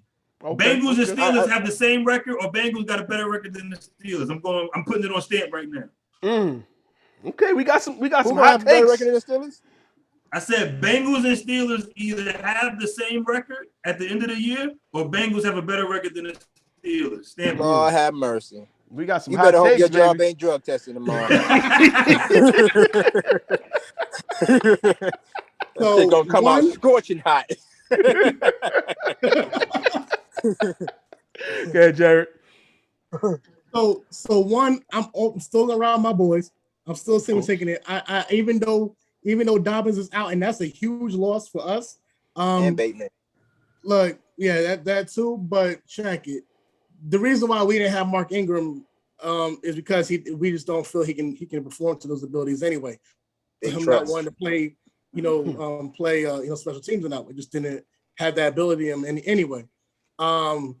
That's why he's on the washout team, Houston Texans. But in terms of the Browns, I actually did there has been expectation for the Browns over the past couple of years because they have been significantly better. They have, and people did pick them people picked them to be better than Baltimore last year. And there's people who pick them to be better than Baltimore this year too. Nobody really, and people do sleep on the Steelers. I definitely disrespect the Steelers because I fucked them. Like I'm broke fan. Okay. I fuck them. I don't care. It's Pittsburgh. But I mean, I will respect. I always respect Pittsburgh because even they can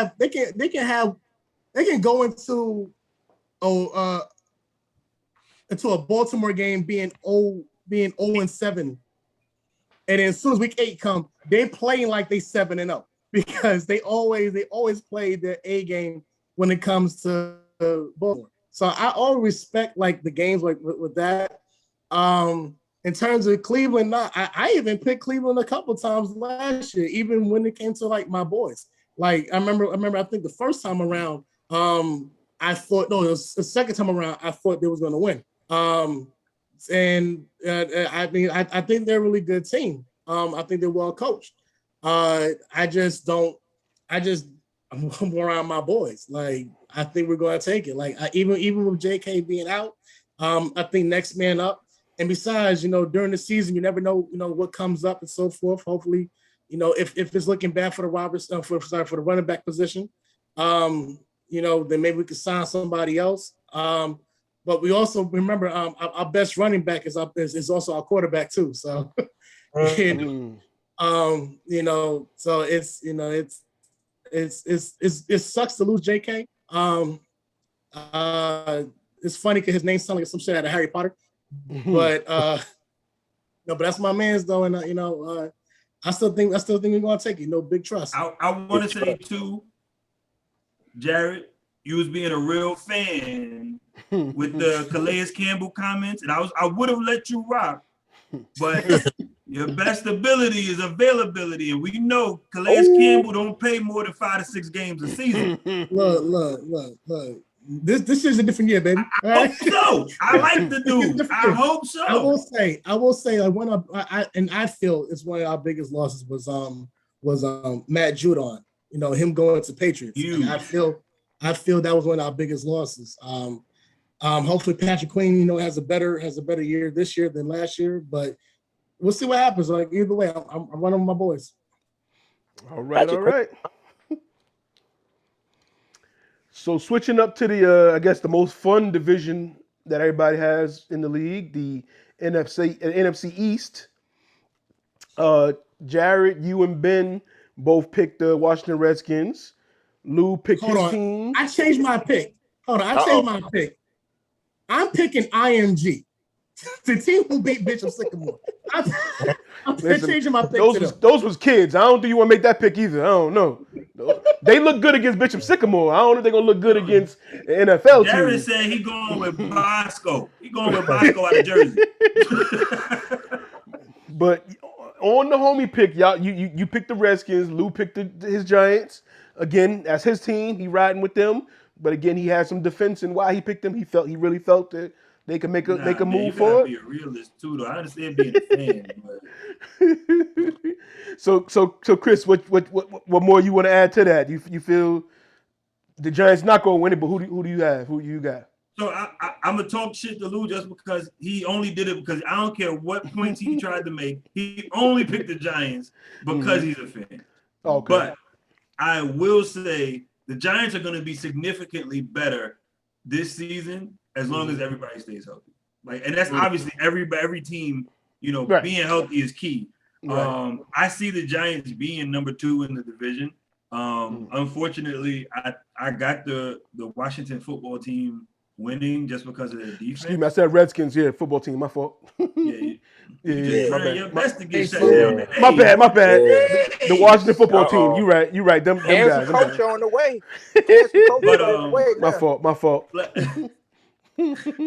yeah, I see them winning strictly and mostly off of their defense and their run game. There's no way in hell I see them winning. Even when they was initially trying to start, what was it? Was it Trevor Heineke? What was his first name? Hanky? Yeah, something Hanky. Something Heineke. Yeah, we keeping him, and it was like, okay. That's like when the Eagles was trying out people off the street to join the team and shit. Like, let's be real. Come on now. Everybody ain't Kurt Warner going from bagging groceries to, winning the Super Bowl. It's not going to happen. Not in Washington. Fuck no. But I definitely see them winning the division because their defense is completely stout. The Cowboys, unfortunately, should be winning the division, and the Cowboys should be a favorite, but it is the fucking Cowboys. Okay. Nothing else needs to be said. And the Eagles, they don't trust nobody, so they're just ready to, like every player on their team, they're ready to find a replacement for. Like it just makes no sense what the Eagles are doing, but yeah, I don't see them doing much shit. They're gonna be a top 5 pick next year, man. All right, Mr. President, what's your thoughts on the NFC East? I mean, like he said, the Cowboys should be the favorite, but you got Dak. He coming off of that injury, that almost career-ending injury, and then from what I'm hearing, he got a bad shoulder injury. So I can't pick the Cowboys just based on that. I'm gonna go with the Giants this year. Ryan Fitzpatrick ain't never made the playoffs in his whole entire career, and it ain't gonna happen this year. All right, so I'm gonna go with Fumbleina, Daniel Jones, to hold on to the football. Hold on to the number 1 seed in the NFC East and take that team to the playoffs on a 7-10 record. Wow. They all gonna be bad. Now I'm gonna say 8 and 9 or 9 and 8 for the Giants. I like their roster though. I just don't trust Daniel Jones. They got a good defense. I like their receiving core. I like Golden Tate. I like my boy Kadarius Toney. If Saquon can finally stay healthy, he hasn't been healthy since his rookie season. And their defense is for real. Their defense looks good, man. So I'm going to go with the Giants as well. I got Giants number 1. Don't even matter who's number 2. Don't even matter. And I ain't even going. The Eagles are just they take it for a quarterback or try to trade a quarterback. Trade for one. You take a pick. They take it for one or trade it for one. All right. Yeah, Jared, any more you want to add to that? Yeah, I mean, like the fact that you trade for Gardner Minshew shows you have no faith in Hurts. You know, I like Jalen too. The Eagles, and I think Jalen may have a better career, just not there. You know, it's just Philadelphia. You know, it's that they got no faith in him, and that's sad, man. It is sad. You know, I mean, I stand by Washington. You know, I think Ronald Rivers is a really good coach. And I think, you know, he prepares his boys to play every Sunday. You know, and they definitely rally and play for him. They showed that last year, and yeah, you know, you have a point about Ryan, but at the same time, I think that's why he came to the division, because everybody saw what it takes to win in that division. So, what more do you really need to make it to that division? So, like 5-11 probably get you in the playoffs there. All right, get you a damn point. So, get you a home game. All he has to do is get 5 or 6 wins. He golden. Right. That's it. Well, remember, it's a 17-game season this year now. They added an extra game now. 6-11. Yeah. 6-11. Giants 8-9 win the division. 8-9 win the division. Okay. 5-12. Okay. All right, so moving on, we got the NFC South, and unanimously you all picked Buccaneers. President, you disagree? You agree with that? What you think?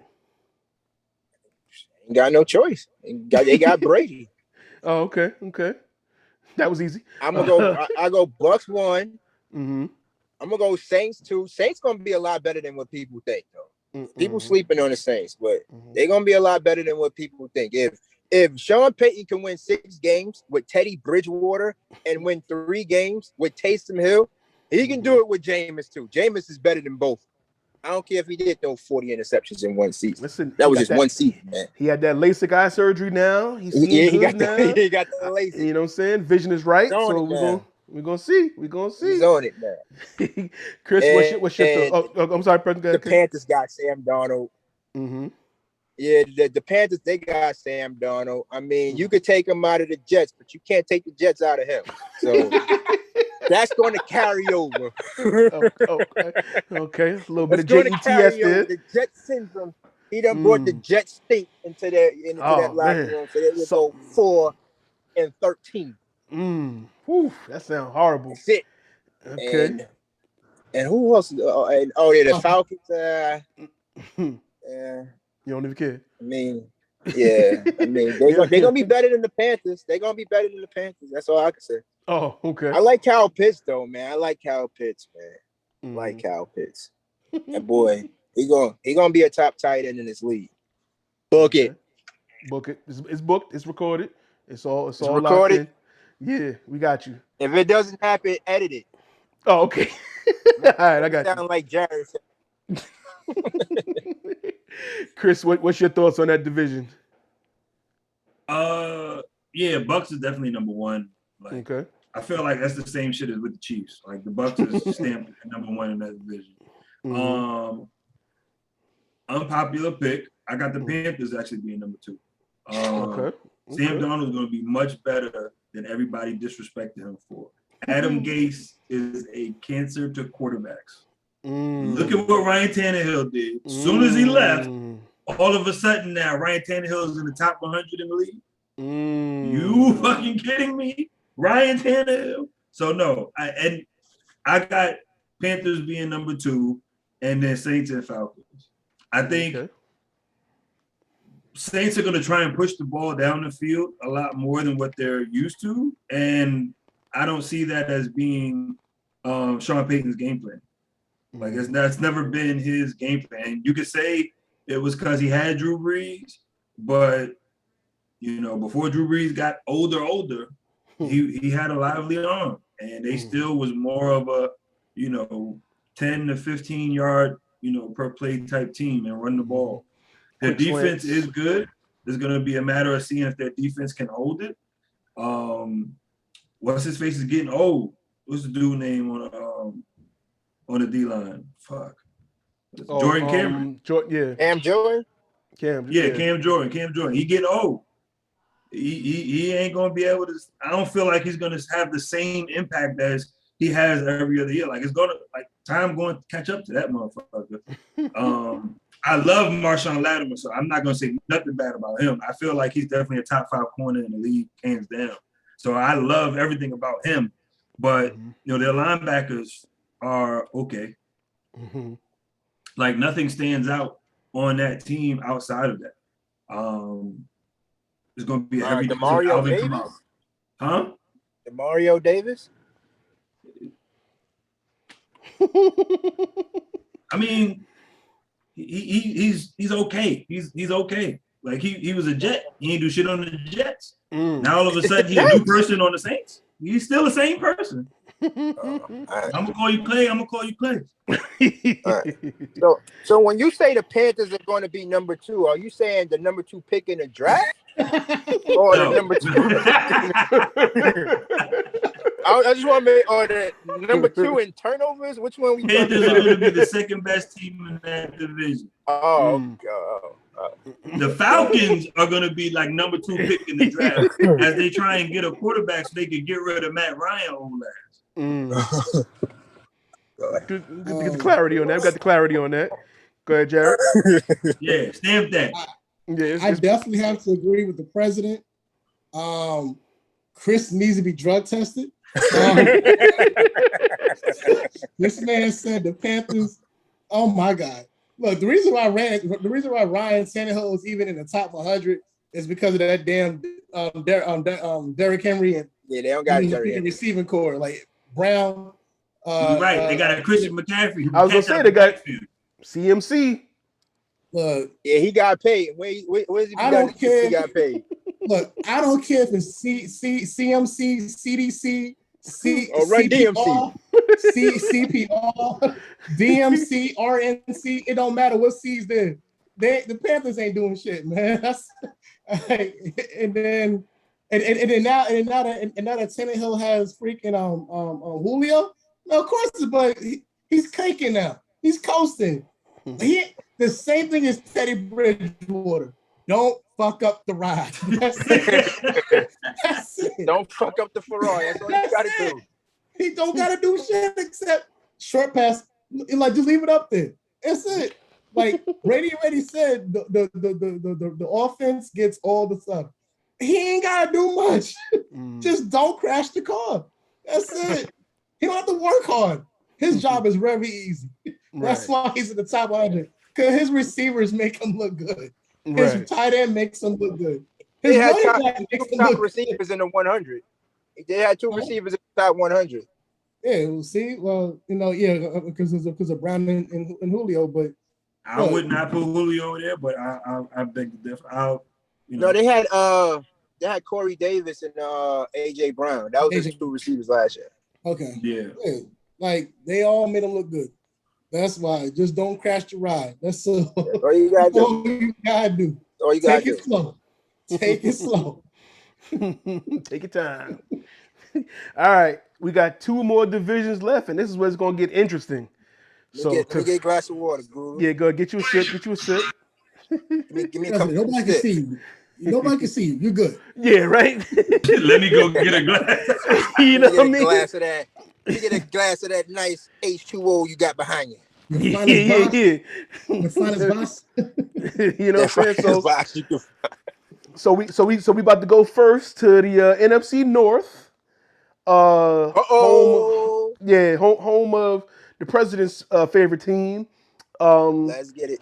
So Ben picked the Packers to win that division. But Jared and Lou gave a shout out to the president, both picking his Bears. Now Jared was a little fearful because Jared said that every time he picked the Bears, Mr. President, you spazzed on him because y'all would lose or something like that. That is true. I forgot about that, man. Yeah. Damn. Yeah. You want to bring a little clarity to that? Khalil Mack his ACL week 1 now.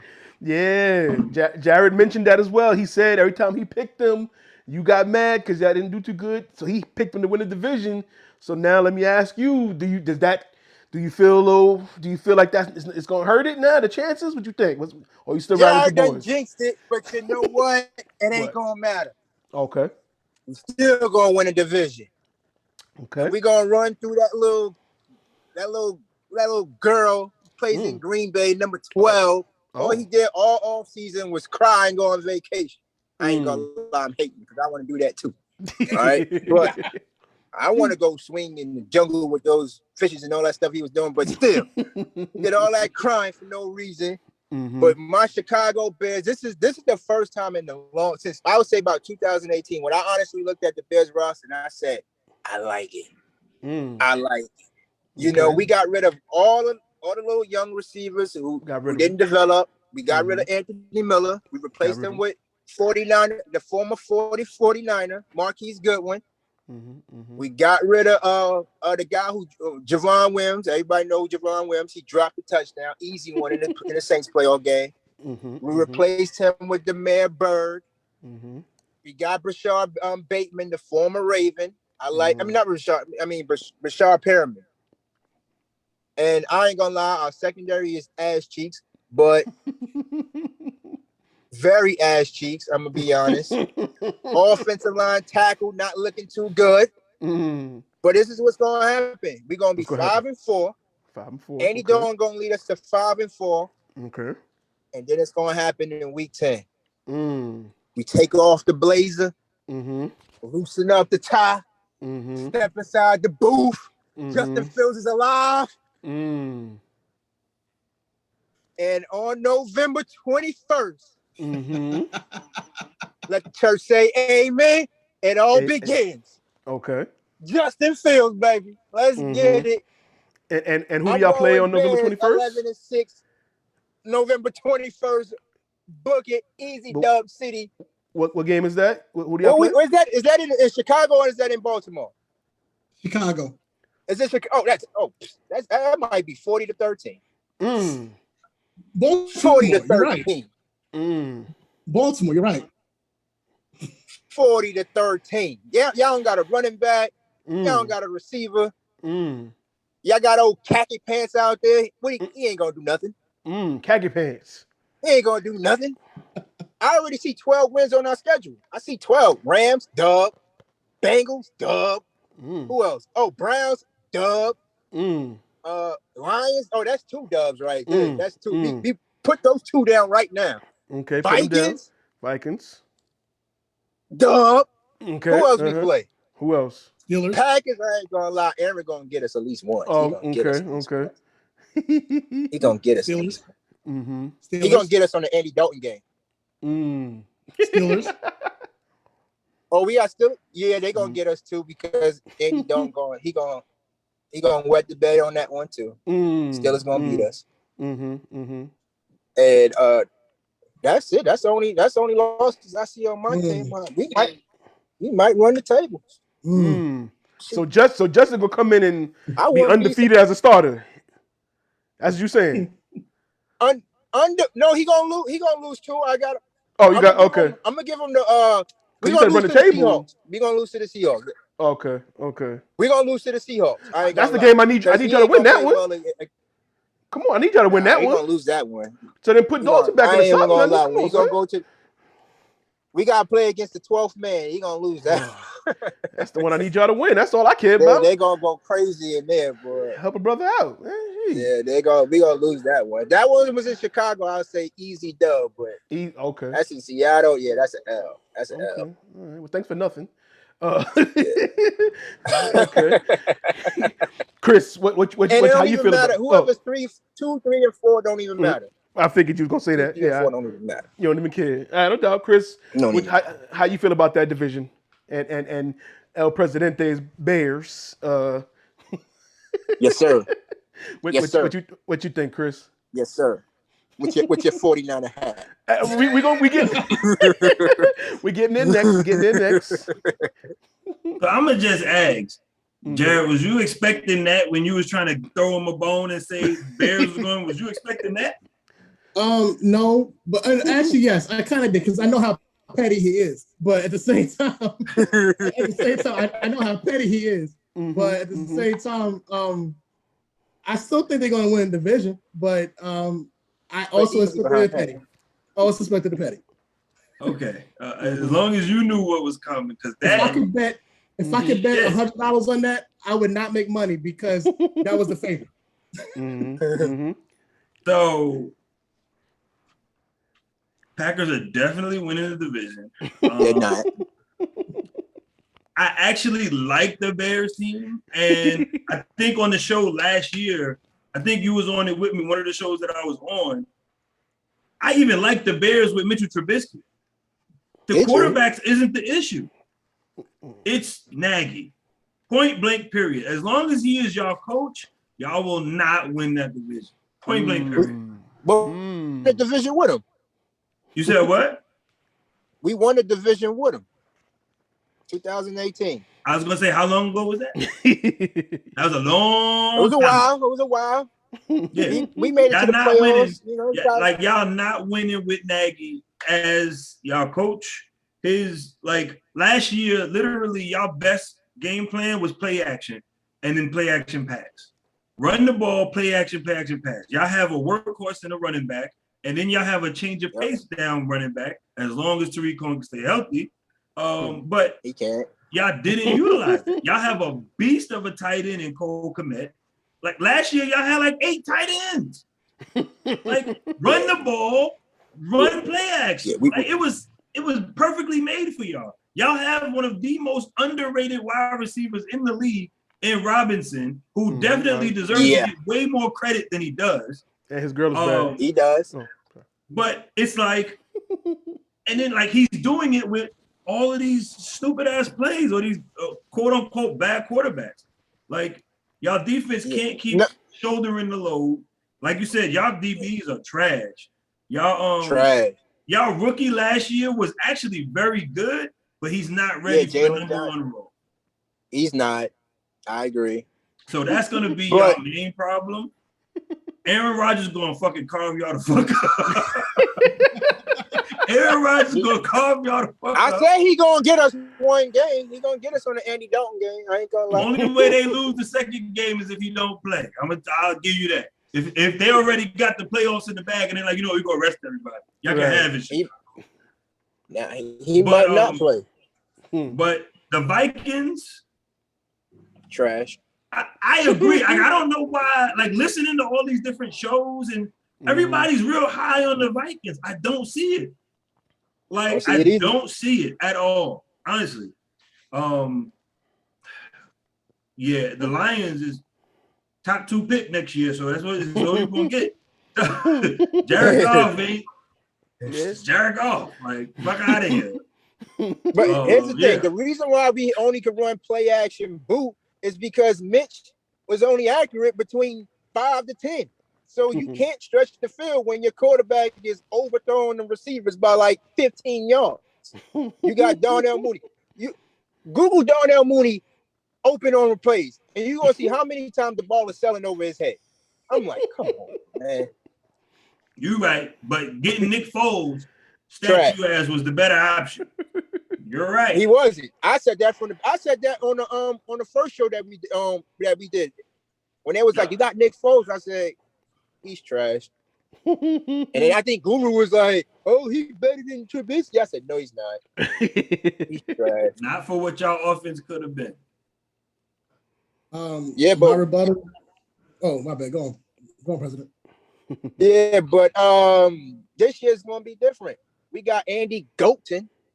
He gonna get us at least 5 wins. Andy who? Wait, who was it? Andy who now? What's his name? Golton. And you gonna bench him? And you trying to bench him midway through the season? All I need him to do for at least for the first 9 games to give me 5, and he gonna give it to me. Okay. He gonna give it to me. Okay, like X, he gonna give it to you? Give it to me. Okay, all right. Give it to me. Pause that aggression in the microphone. All right. Jared, go ahead. You what was it? November 21st? Yeah, let's go ahead and segue to Jared. Yeah. Go ahead, Jared. November 21st, Jared? I don't like to segue to that one, but you just move on. You just move on. You just move on. Don't act like it never happened. Yeah, just That's how you do it. You don't even pay attention to it. Look, last year, I may or may not have been a jinx to Chicago, but this is a different year. Different year. This is it's a whole different year right now. But I mean, I like what Chicago got. You know, that's why I picked them. I just don't like where Rodgers is at. Like the president said, my man was too busy in the offseason doing everything else. My man was still trying to get a spot for trying to host Jeopardy. So he really ain't caring too much about what's going on. He wants out. Like he wants out. He doesn't care about Green Bay. He don't want to be in Green Bay. He already sees how this mixed brother is trying to take his job because they're taking our jobs. And, he's doing a horrible job at it. He's doing a horrible job at trying to take the job. Word. But you know, is Rodgers still a top tier quarterback? Absolutely. Absolutely. He still has it in him.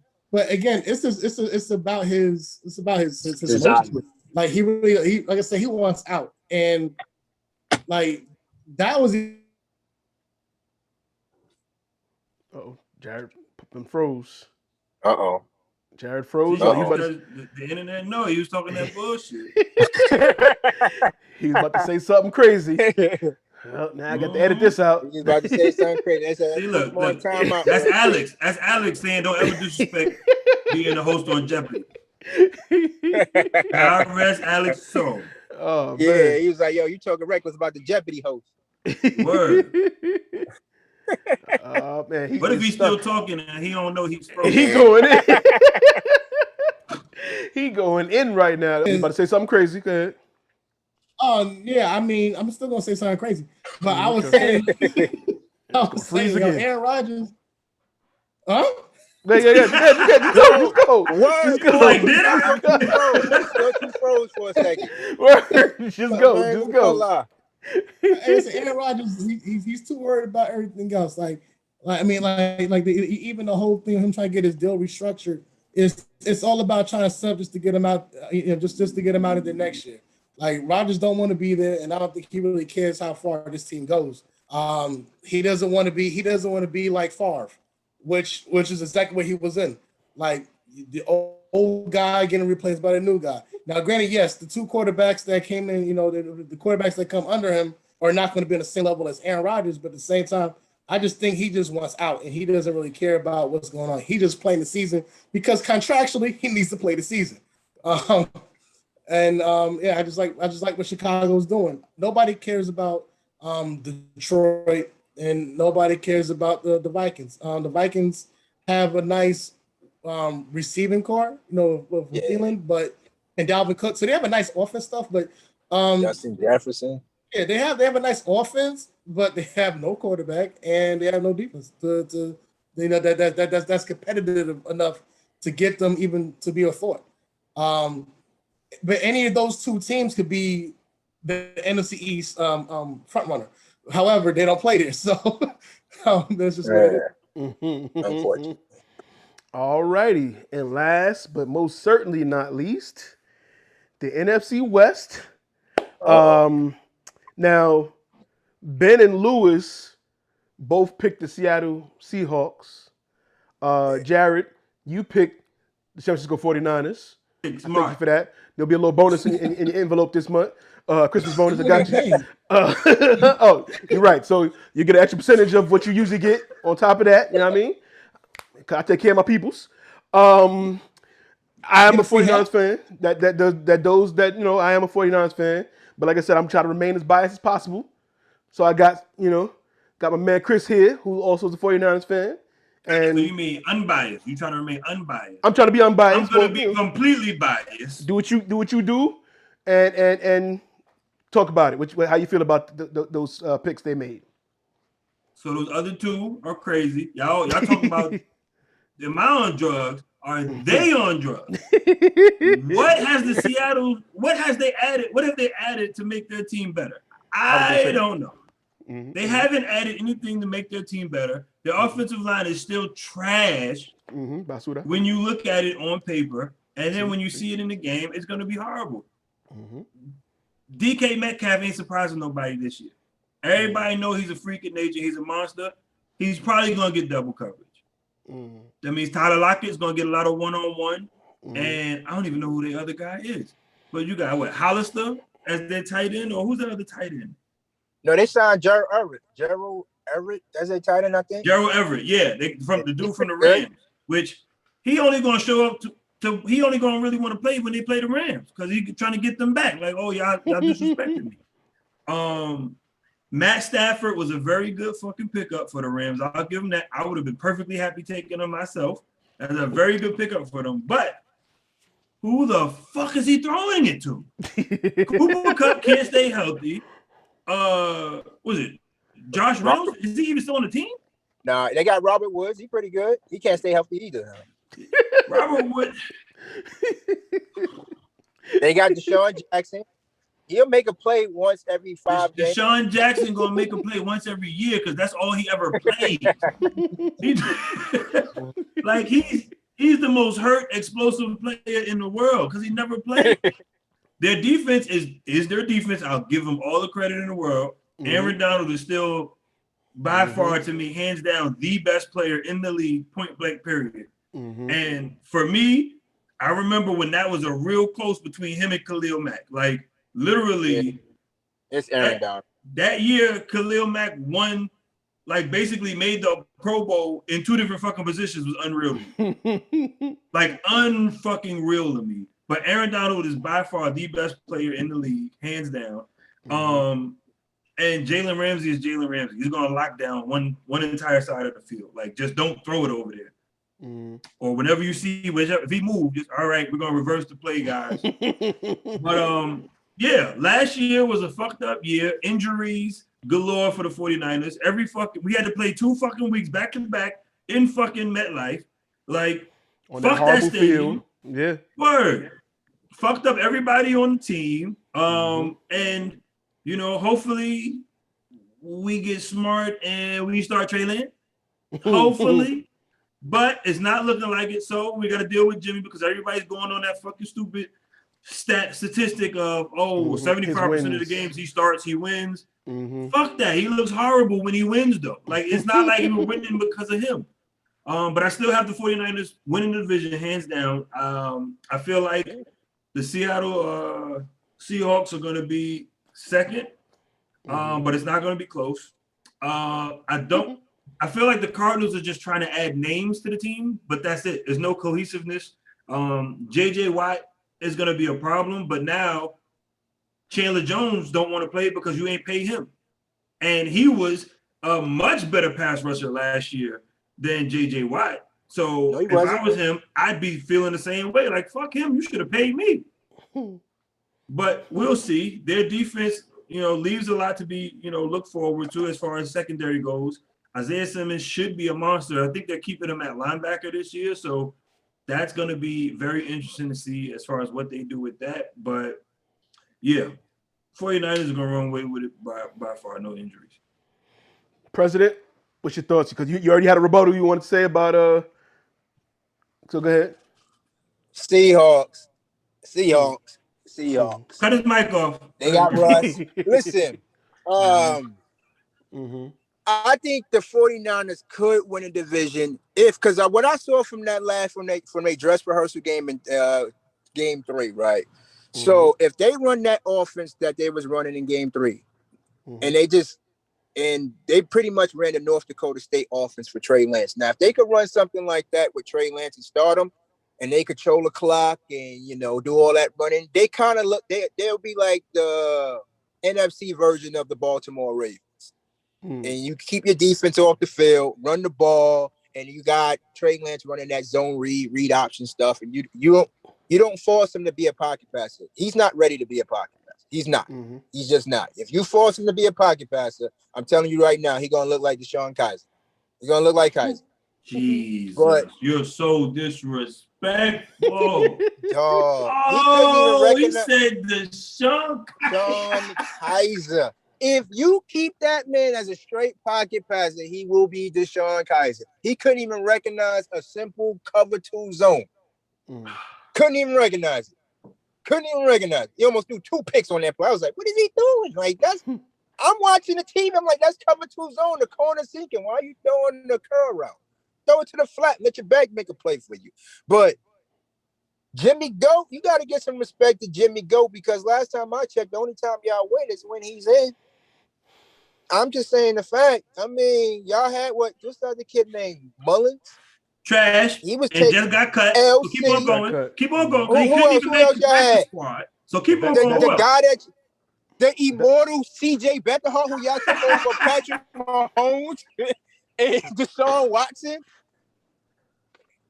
And y'all got him. What he was doing, he was taking L's. But when Jimmy Goat stepped in the game, y'all made it to the Super Bowl. So you need to put some respect on Jimmy Goat. But I don't like y'all receivers, tell you the truth. Deebo Samuel, he's okay. Brandon Ayuk, he had a good rookie season. We'll see what he do this year. I don't even know who your third receiver is. Don't be disrespectful. What is his name? Don't be disrespectful. Is it Patrick Willis? Is it Patrick Willis? Who is he? See, does he have a name? You're being disrespectful. But you know who our tight end is. You know who our tight end is. Okay, you know who our tight end is. Yeah, Kittle. He put up receiving numbers. Chicago Bear. He not. Yeah, I ain't gonna lie. Y'all got George Kittle. Y'all offensive line is good. Y'all DBs are ass cheeks.